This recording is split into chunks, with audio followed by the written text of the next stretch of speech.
Okay, hello there. So this is a new questions that never come out in an exam before because it's a new syllabus for session of 2022-2023, and I believe it has a very high chance of coming out in exams. The reasons being is it's a long working steps. It might take you around 15. It might give you around 15 marks. So class, if you don't understand at any point, please ask me and I'll try to re-explain them again for you. Okay? Especially the B and C is one is tough. So let's begin. Okay, so let's try this one. Find the extremum points. Extremums is quite easy. You just need to find dy dx equals 0. And then you find the point, x equals to what? And then you differentiate again, d squared y dx squared z squared, and then you substitute this value inside here. Sub inside. And then it depends on what you get. If you get yourself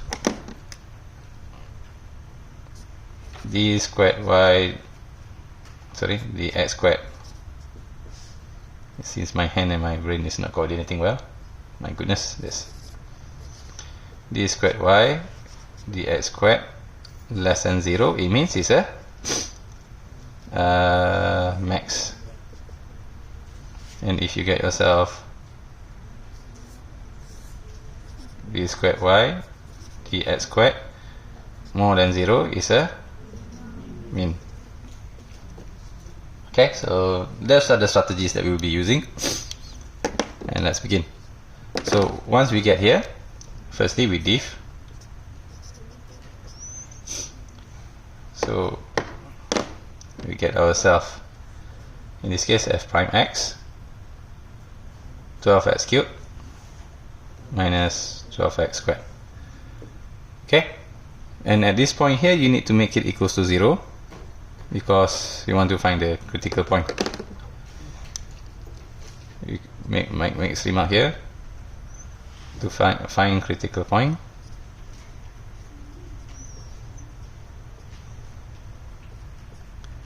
Or if you play any D&D game, critical damage.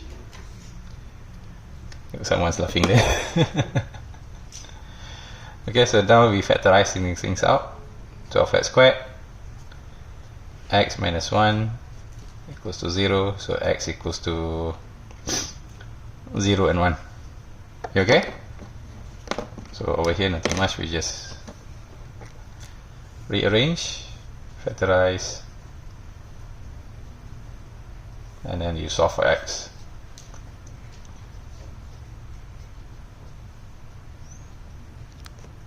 Okay, those are just for the x, but you need to find y as well. How do you find y? I mean, coordinates comes with s and y. Okay, so you need to substitute 0, 1 into fx. So fx is let's rewrite here, 3x4 minus fx, 4x cubed. So we substitute this value.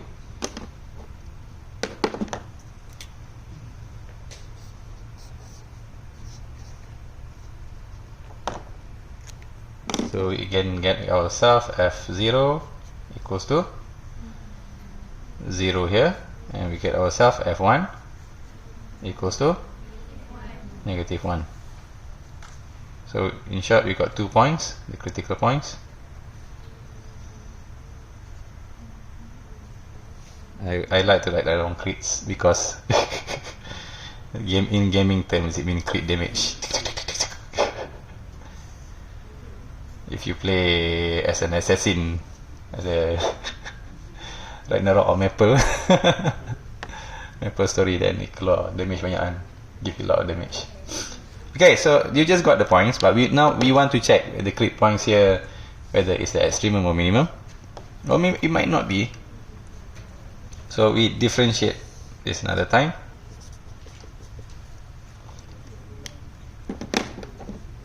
So we can get ourselves f double prime x equals to 36x squared minus 24x, and make it equals to 0. Why do you make it equal to 0? Sorry, this is not equal to 0 yet. There's a concavity, tersilap. terlaju. And then you take this crit point, the x point, you substitute into here, you sub, so f0, you get yourself, sorry, f double prime, we get ourselves 0. But if you put f prime here, we get ourselves 36 minus, do I calculate it correctly? 36 minus 24 equals to 12. Alright, this one here, since we get 0, so it's not maximum, it's not minimum.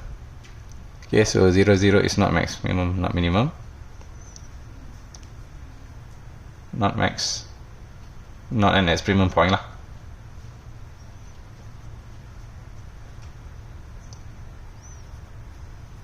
It's more of an inflection. Oh no, it's my black dying. And then, but this one here, since we got it to be more than 0, what can you say? Yeah, minimum point. If you want to be kiasu, or you want to be more precise, it's a relative mean. Okay, so from here we get ourselves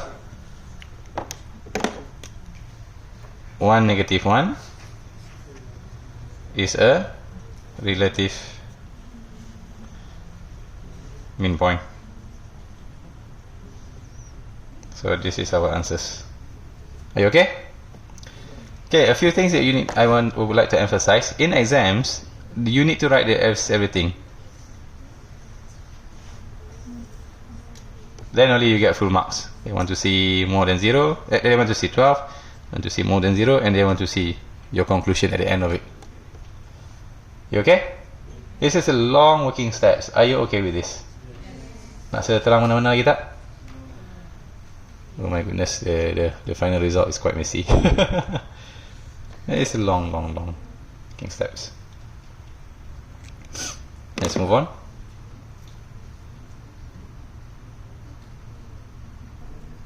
Alright, so now the next part where we want to find the concavity and find the inflection point. So describe the concavity. So from here we would like to use the f double prime, or in short d squared y dx squared. Whoa, something happened to the screen. Wait a moment. So we want to make this equals to 0, you find x equals to something. And it has a number of long steps from there. So in this case we take f of double prime, which means d squared y dx squared equals to 0. So f, whose marker pen is this? Okay, so courtesy to Atika for change my marker pen. So now we factorize.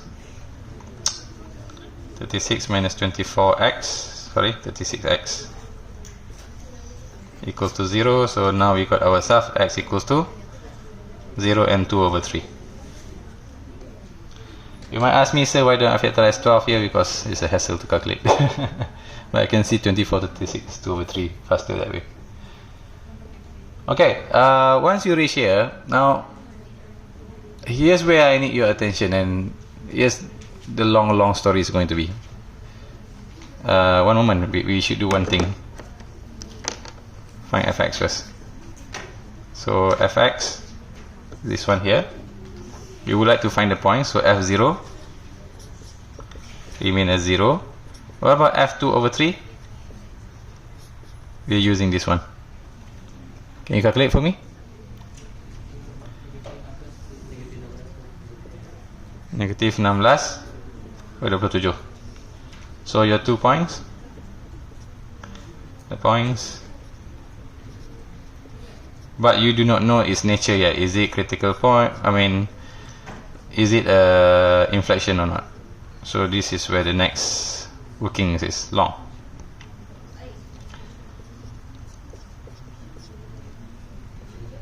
Okay, I would like to emphasize here a bit that this is points. Why I would like to emphasize that, we'll come back soon. And now I want you to draw the number line. This is the tough part. My goodness. Oh my goodness, kamera jatuh. What to do? I would like firstly you draw the number line. So here is the number line.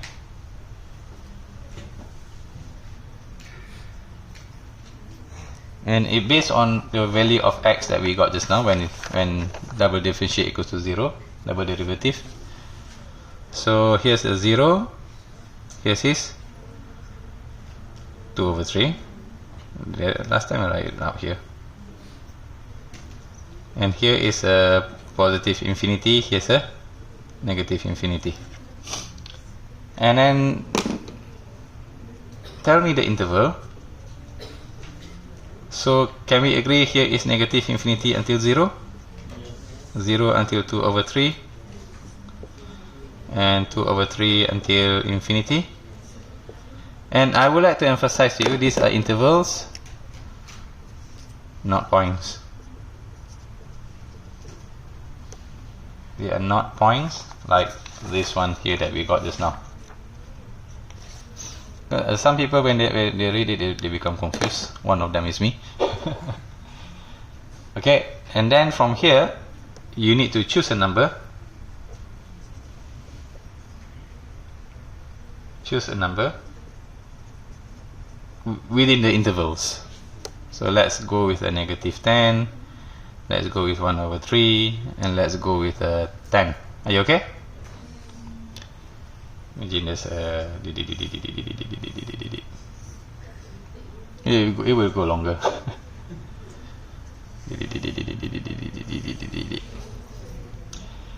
And then we use our f double prime that we have calculated just now.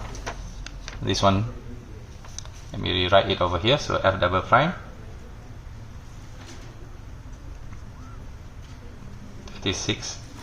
In exam you do not need to write this 36x squared minus 24x. I'll just write f double prime. Okay, but for Allah Akbar, lari sikit tadi jatuh. Okay, YouTube jangan marah aku. Sorry about that, YouTubers. In exam we just write f double prime and that's it. And then we plug in the numbers, we put it inside, and tell me what do we get, positive and negative. We put here, we got ourselves positive. We put 1 over 3, put inside, what do we get? Negative. And then here we put inside, what do we get?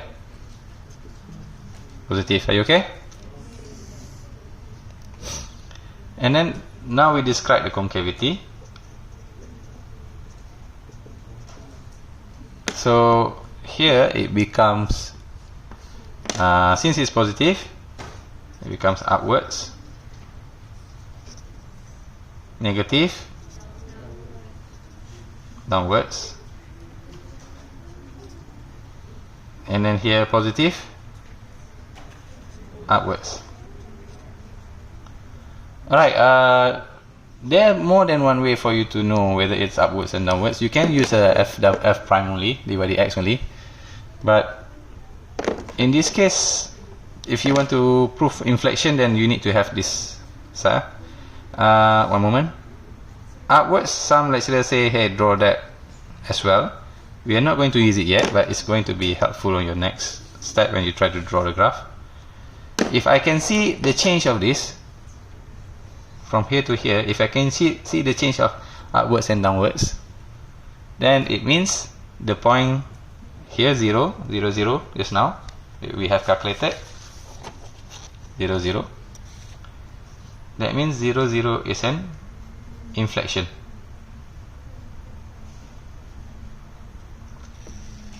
Because there's a change of upwards and downward. Are you okay? So the same goes for this one as well. there is this change. What can we say? So that means 2 over 3 negative 16 over 27 that we have calculated just now are inflection points. So in this case, both of them are inflection points.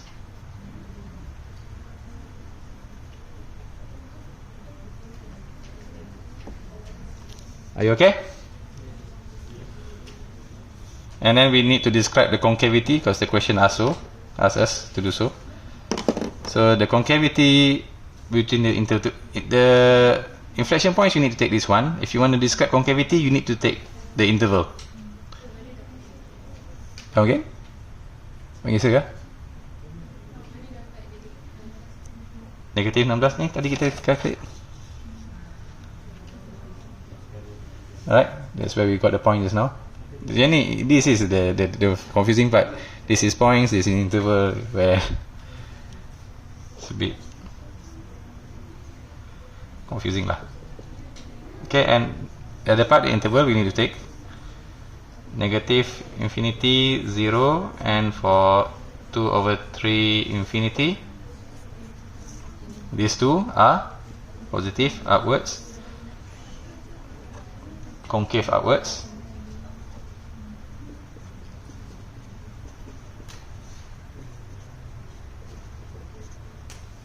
Are you okay?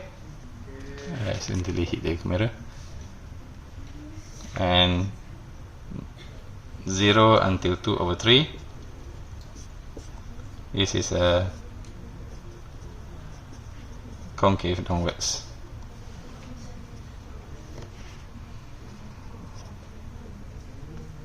Are you okay? So there are 3 conclusions that we can arrive.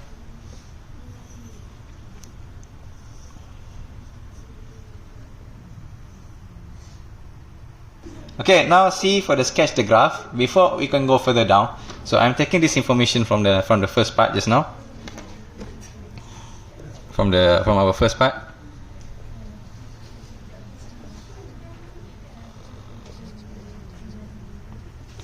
And then let's see.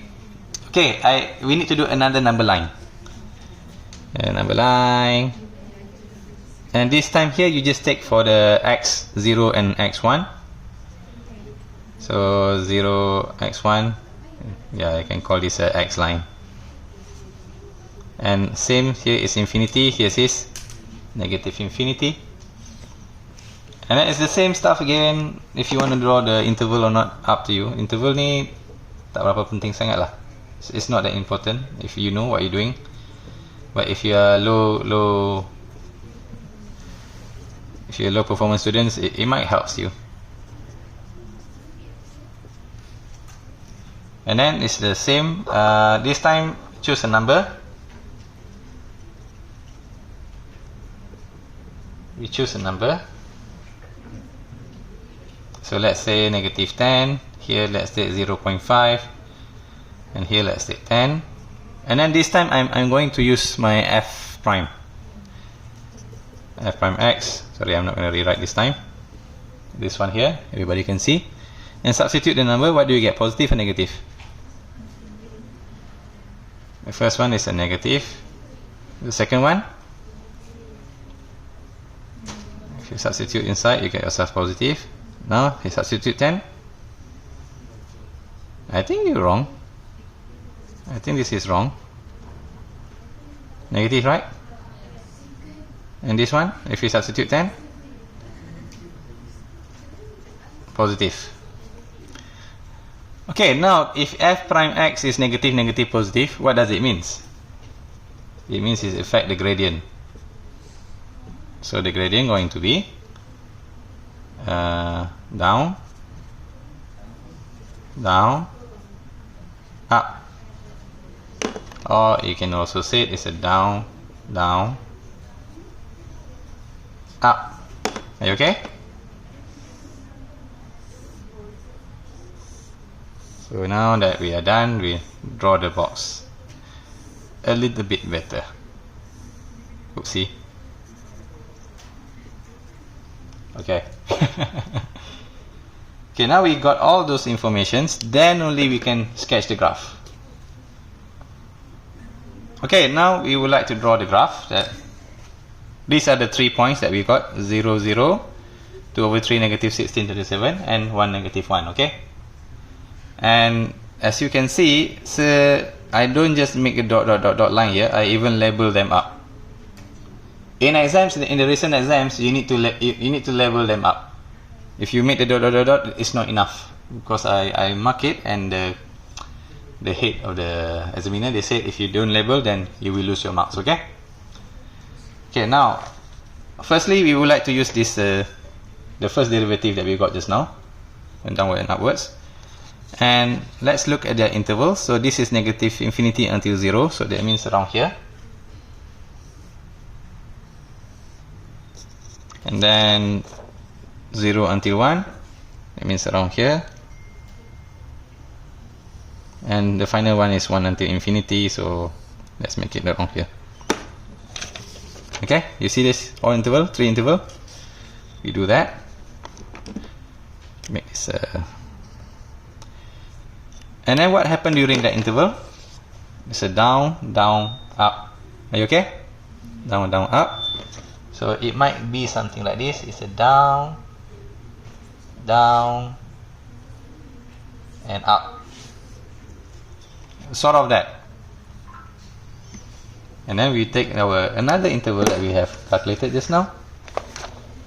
This one here. Negative infinity until 0. So it's a bit different. And 0 until 2 over 3. And finally 2 over 3 until infinity. Okay? And our drawing should be, let me put it down here. We said upwards, downwards, upwards. So let's draw it this way, and this way. Okay, look here. I would like to draw this shape, and I need your attention now. This is the tough part. I would like to draw this shape, but it needs to match this gradient. So how do I draw it? I draw it this way. Are you okay? I cannot go to the other side. I don't have the up because it's downwards after that. Are you okay? Now I need to draw this shape. It needs to match, sorry, until here. It needs to match the blue shape. How?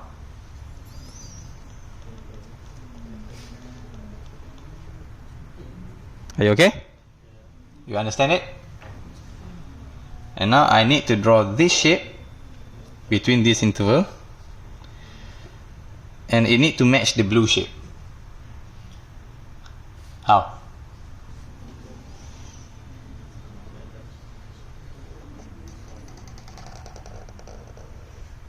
Are you okay? So that red is our graph. Yep. So yes, you can redraw them again. Okay, so this is our final product of the graph, and I would like to emphasize a bit. Okay, this part here is a bit difficult to be understood. Okay, from here you can see, I think you need to label as well. What do I know about 1, 1? Is the relative mean, or in this case it's actually the mean point as well. It's actually the mean point as well. And here, what can I say about 0, 0 and this one? They are the inflection point. It's not the mean, but it's also the point where it's the change of the concavity. Okay, if you use dy dx, listen what I'm trying to say. If you use the first derivative, you might not find out it's a concave because it's going downwards. You see it downwards. This one is also downwards. This one downwards. This one is also downwards. So how do we recognize it's a concavity? Concavity means the change of the inflection point is where there's a change of concavity, right? But if you use by gradient, you will not be able to find out, especially for this one, negative 16 over 27.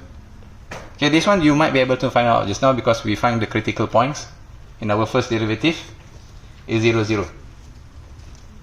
We might find out just now that we put 0, 0, if we put f double prime 0, and we know it's not an extremum point.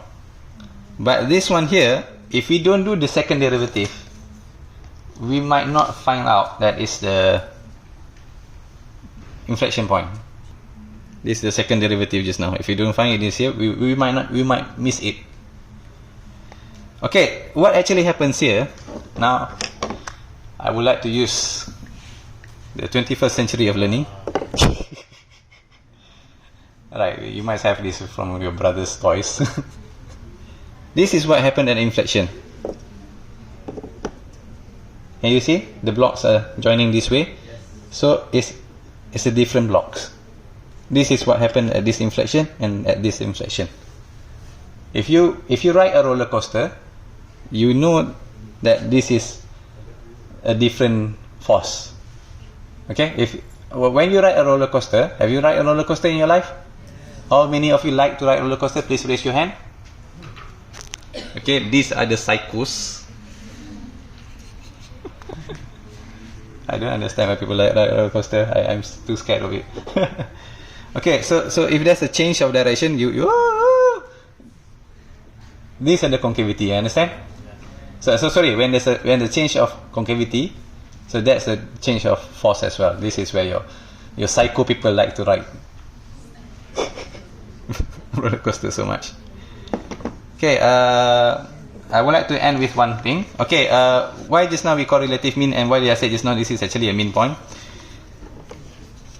Well, if I give you x squared, I missed something just now. If I give you x squared, I got this graph, am I right? Yes. And this is the mean point. Yes. And there's nothing lower than that. But if I give you x cubed, let's say something like this.